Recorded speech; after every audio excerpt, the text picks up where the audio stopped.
Maloni, malolele, kia ora, kia orana, hola, whakalofalaiatu. Greetings and welcome to another episode of Tagaloa Tradition Teachings.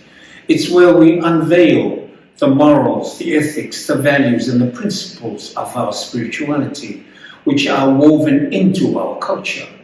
So when we live our lives according to our culture, we are actually practicing our spirituality, which is pretty much how our ancestors lived their lives back in the day.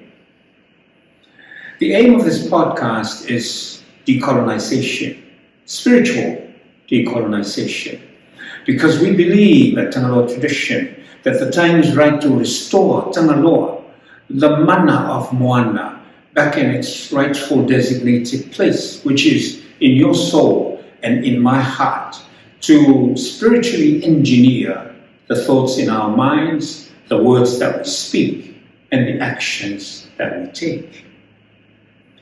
Knowing how our ancestors lived and behaved begs the question of whether we are doing the same.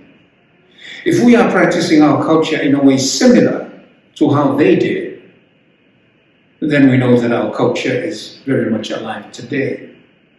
But if we do things differently, we have to ask if those changes have been to our benefit and whether we can reclaim what has been forgotten, lost, or even suppressed. Once again, welcome to Tagaloa Tradition Teachings. This is a Moana spiritual revival. Last week, I spoke about preparatory work, preparing what is needed for making the umu on Sunday. This week, I'm going to talk about actually making the umu on Sunday for the Sunday feast. There is one cultural protocol that is very important that we adhere. Sometimes we miss, but we need to adhere to religiously, and that is the protocol of the whenua. You see, the whenua, which is the woman, the girl, the sister, is not allowed by culture to be in the mukuka, in the outside cookhouse, not to be in it or anywhere near it, because we believe that the mukuka represents the place from where the tautua is made.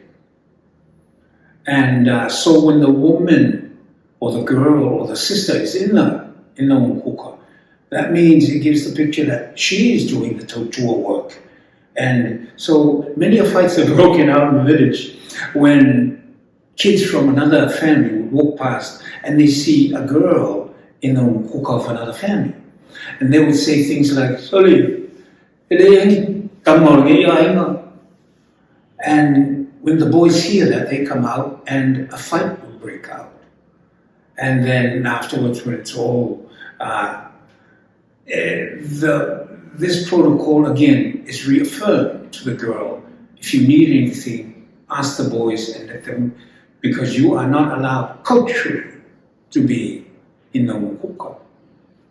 And making the umu, you know how we all know, we do it all in the animations of Moana. We make a square with logs or whatever, and then we put the small rocks at the bottom, then we pile up the firewood, and then we stack the bigger rocks on top, and then we light up the fire, and all the rocks become red hot, and that's how we make the umu. And while all this is going on, scraping the taro, peeling the banana and all that, I remember one Sunday when my father said to me, he said, go and borrow salt from that family. And this is the family that's forever borrowing salt every Sunday from us. And so I said, "Dad, we have salt." And he said, "Yeah, just go and borrow salt from them."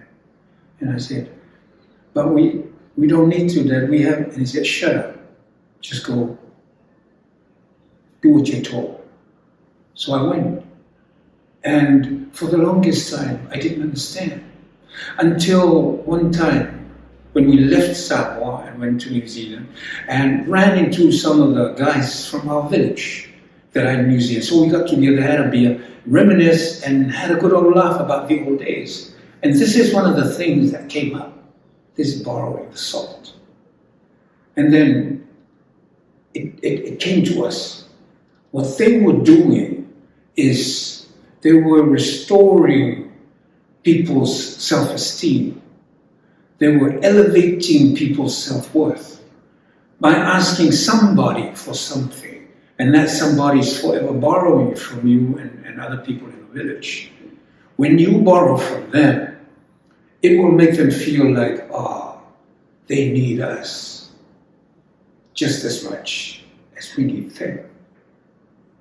This is the spirituality that is woven into our culture. These are the values, these are the principles, the ethics that are woven into our culture. The girl, the woman, the wife, the whenua is not allowed in the umkuka or anywhere near it, because the service that originates from the umkuka is to serve them. And that's how we regard our women in Samoa and all the island nations of Moana. It's a culture, it's a ritual, it's sacred that our women, we hold them at the top of the top. You see, there's a far cry in the world today about women's rights. In Samoa, we don't have women's rights. We have women's privilege. Women are so privileged in Samoa. That's how our ancestors treated our grandmothers, our women in the past. And that's what this teaching is all about. It's about the further back you look, the farther forward we can see. Going back to how our ancestors lived and bring it over to where we are today, because this is the ancient solution to the modern day problems. And that's what Tagaloa tradition teachings is all about. So preparing for the umu, it's not just preparing for the feast and the eating and the celebration. Yes, it's all there.